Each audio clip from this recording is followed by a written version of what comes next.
How to sort data from largest to smallest in Excel. This is a total scores of each students in a class, and I'm going to arrange them in ascending or descending order. In order for us to sort it from the smallest to the largest, we first have to select all the data we have here and the score. Then make sure to copy it by either long pressing on the Ctrl and C, or you can also right click and select on copy. Then make sure you select this cell which is under ascending and paste it. And by ascending, we're going to arrange it from the smallest to the largest. To ensure the cell is selected, then continue to tap on sort and filter, which is located here. Then select sort smallest to largest. A pop-up menu will appear. Make sure to select continue with the current selection and then proceed to tap on sort.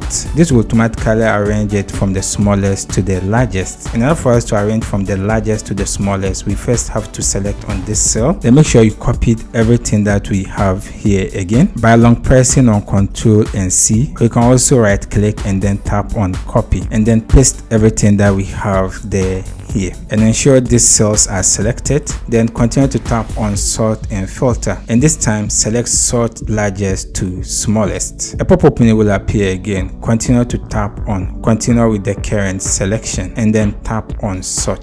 This will automatically arrange it from the largest to the smallest value here. If you have any question, you can leave it in the comment section. I'll do my best to attend to you. If you enjoyed this video, consider subscribe and give this video a like. See you in the next video.